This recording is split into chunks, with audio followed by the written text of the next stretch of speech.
帰化申請には多くの書類が必要で、収集するだけでもかなりの時間がかかります。もし提出する書類に一つでも不備があれば、審査が長引くだけでなく、最悪の場合不許可になることだってあり得ます。そうなると、再申請ができるまでに半年以上待つことになるかもしれません。だからこそ正確に書類を揃えて提出すること、そして法務局から指示があったときは迅速に対応すること、この2点が成功させるための鍵になります。こんにちは、りえこです。帰化申請を検討されている皆さん、必要な書類が多すぎて何を準備すればいいのかわからない、そんなお悩みはありませんか？帰化申請は申請する人が正社員で働いているのか、それとも自分で会社を経営しているのかどうかや、日本に家族がいるのか、それともいないのか、そして申請先の法務局によっても集める書類が変わってきます。皆さんそれぞれに状況が違いますので、今日はいろんなケースごとに必要となる書類を解説していきます。ご自身の状況に当てはめながらご視聴いただくと、より理解が深まると思いますので、チャンネル登録とグッドボタンをオンにして、ぜひ最後までチェックしてみてください。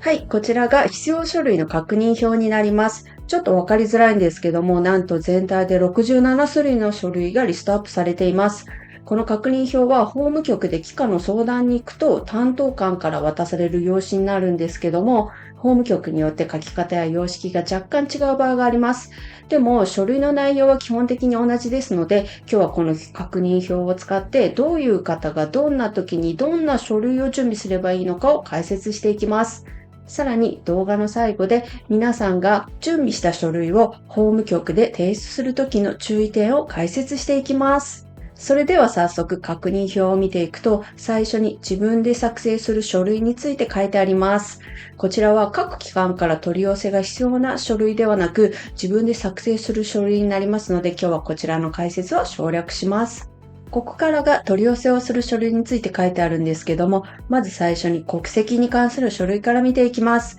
国籍証明書は母国の大使館や領事館で取得するもので、すべての方が必要になり、日本語の翻訳文も一緒に準備してください。一部の国では有効期限が指定されている場合がありますので、必ず確認しましょう。パスポートは有効期限が切れたものも含めて、すべてのパスポートが必要になります。次が身分関係の書類です。あなたに関する書類で必要になるのが出生証明書と、結婚している場合は婚姻証明書。もし離婚したことがある方は離婚の証明書も準備します。また、親族関係の証明書は、あなたとお父さん、お母さん、あなたの兄弟、姉妹の関係がわかるファミリーリストを提出します。あなたのご両親に関する書類は、ご両親の婚姻証明書と、お父さんとお母さんが離婚している場合は、離婚証明書も必要です。あなたにお子様がいらっしゃる場合は、お子様全員分の出生証明書も必要になり、それぞれの証明書が外国語で記載されている場合は、日本語の翻訳文も合わせて準備しましょう。そして居住歴に関する書類を見ていくと、マイナンバーと住民票コード以外をすべて記載した世帯全員の住民票が必要になります。引っ越しの回数が多い場合などは、住民票の除票も必要になります。日本で一緒に住んでいる家族や兄弟がいる場合は、同居者全員分の住民票を準備してください。合わせて在留カードのコピーも提出します。これも一緒に住んでいる人がいる場合は、同居者全員分のコピーを準備しましょう。続いて、運転記録関係の書類ですが、自動車の運転免許証を持っている人は、自動車安全運転センターが発行した過去5年間の運転記録証明書を提出します。注意点として、審査期間が長くなった場合は、最新の運転記録証明書を再度取得して提出する場合があります。審査が終了するまでは違反がないように気をつけていただければと思います。さらに今持っている運転免許証の表と裏のコピーも必要になります。そしてもし運転免許証が失効している場合や取り消されている場合は、運転免許経歴証明書を提出する必要がありますので、忘れずに用意しましょう。次は資産や収入に関する書類を見ていきます。この書類はあなただけでなく、もし結婚されている場合は、配偶者や生計を共にする家族がいる場合は、その方に関する書類も必要になります。生計を共にする人について軽く説明すると、同じお財布で生活費をやりくりしている人たちのことで、例えば夫婦や親子が同じ家で生活をして生活費を共有している場合などが該当してきます。それでは収入に関する書類から確認すると、会社から給与をもらって働いている人の場合は、在職証明書と申請をする直前の給与明細が必要です。勤務先の会社が作成した在勤及び給与証明書を提出することもあります。また、個人事業主として許認可が必要なビジネスをされている場合は、営業許可証などを提出してください。例えば、レストランを経営しているなど、許認可が必要な業種の方は必ず必要になります。同様に、株式会社など法人の役員をされている方も、許認可が必要な事業をしている場合は、営業許可証などが必要です。さらに、会社の登記事項証明書も準備してください。こちらは法務局で取得できます。次に資産に関しての書類ですが、不動産を所有している方については、法務局から土地や建物の登記事項証明書を取得して提出します。預貯金がある場合は、銀行口座の通帳や残高証明書を提出します。さらにその下のその他の欄に書いてある書類を見ていくと、今住んでいる家が賃貸の人は、不動産賃貸借契約書や入居決定通知書のコピーが必要になります。日本国外に住んでいる家族を扶養している方は、国外に送金した時の証明書や送金依頼書が必要になりますので確認しておきましょう。さらに、年金を受給されている方は年金振込通知書や公的年金等の源泉徴収票が必要です。児童手当や育休手当などを受給している人は受給を証明する書類を提出していきます。さらに、日本国外に5000万円を超える財産を保有している方は、国外財産調書という書類が必要になりますので、税務署に提出している書類を確認しておきましょう。続いて、納税に関する書類についてですが、これもあなただけでなく、生計を共にする家族がいる場合は、その方に関する書類も一緒に準備します。具体的に書類を見ていくと、働く形態によって準備する書類がそれぞれ違います。今回は4つのケースに分けて解説するので、まずあなたの働き方を確認してみてください。一つ目のケースが会社から給料をもらって働いている人のうち確定申告をする必要がない人。二つ目のケースが同じように会社から給料をもらって働いている方のうち確定申告をする必要がある人。さらに三つ目のケースが個人事業主として働いている人と、四つ目のケースが会社を設立して経営している人になり、それぞれ揃える書類が違います。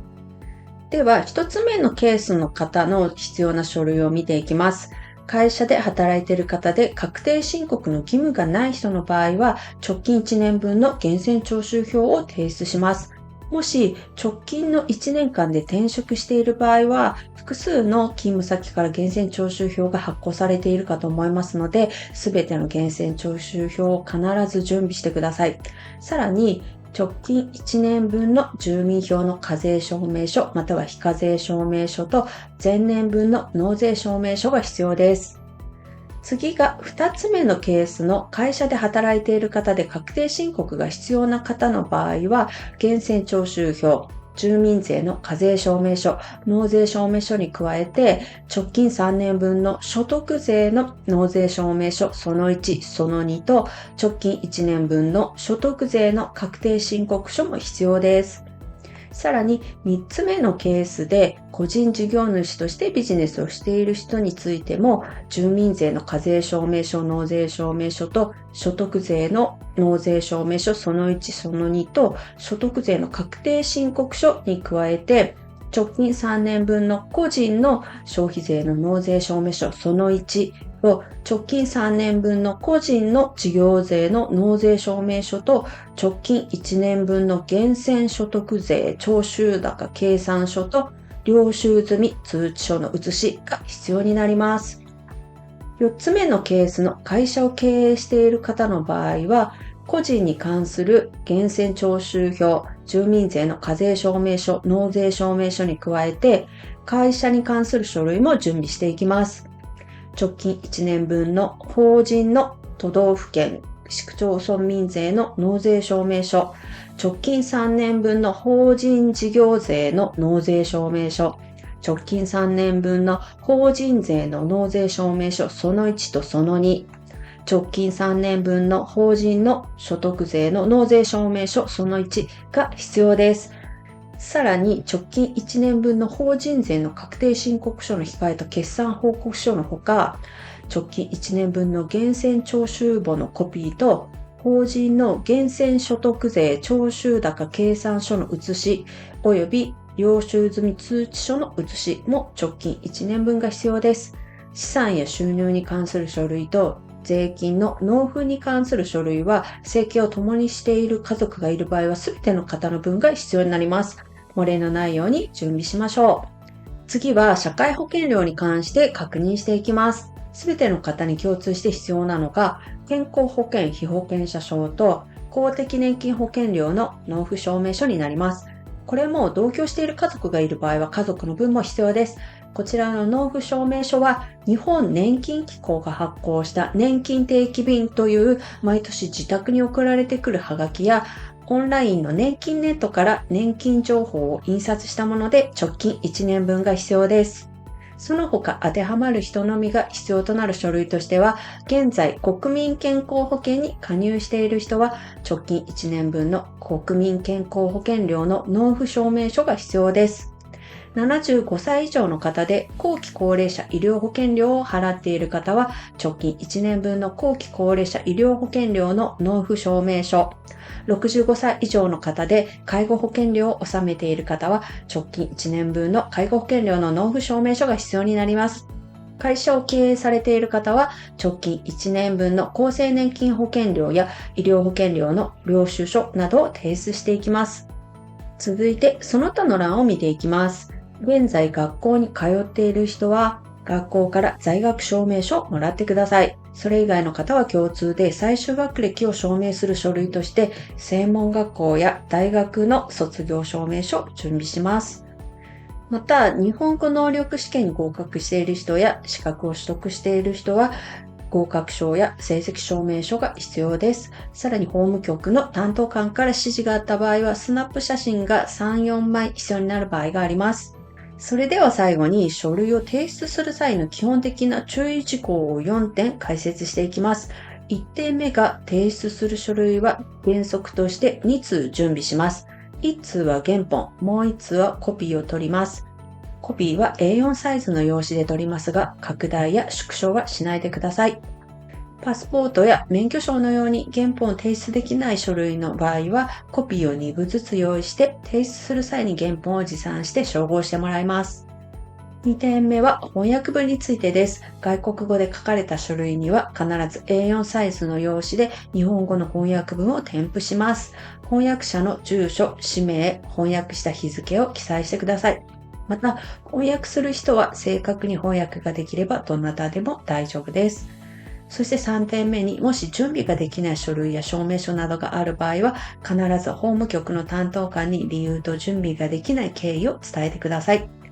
最後の4点目ですが、準備した書類は初回の相談の時に法務局でチェックしてもらうんですけども、お一人お一人必要になる書類が違います。今日お伝えした書類の他に別の書類が必要になる場合もあります。その時は法務局からの指示に従って準備をしてください。また書類の書き方が間違っていたり、書類が足りなかった場合も法務局から追加の指示が出る可能性があります。その時も必ず内容を確認しながら指定された期限までに必要な書類の準備や修正をしてください。はい、今日は帰化申請で必要な書類についていろんなケースごとに解説していきましたが、いかがでしたでしょうか？例えば、日本に家族がいる方といない方、会社員、個人事業主、自分で会社を経営されている場合など、働き方の違いによってもそれぞれ異なる書類が必要でした。帰化申請には多くの書類が必要で、収集するだけでもかなりの時間がかかります。もし提出する書類に一つでも不備があれば、審査が長引くだけでなく、最悪の場合不許可になることだってあり得ます。そうなると再申請ができるまでに半年以上待つことになるかもしれません。だからこそ正確に書類を揃えて提出すること、そして法務局から指示があったときは迅速に対応すること、この2点が成功させるための鍵になります。ポイントをしっかり押さえて帰化申請をスムーズに進めていきましょう。私たちは必要な書類が多すぎて何を準備すればいいのかわからない人や、何回も会社を休んで法務局に行くことができない人に帰化申請のサポートをしています。また、帰化申請の書類についてや日本語のテストについてもっと知りたいという方に無料相談を実施していますので、説明欄にある公式 LINE からお友達に登録していただきご連絡ください。また、帰化申請の条件が確認できるチェックリストや、たった7つのステップで永住許可申請ができるのかどうかがわかるセルフチェックシートを公式 LINE から無料でダウンロードできます。ダウンロードの方法を動画の説明欄に載せておきますので、ぜひこちらを活用して帰化申請や永住申請の準備を進めていきましょう。こちらの動画が皆さんの参考になれば幸いです。それではまた次の動画でお会いしましょう。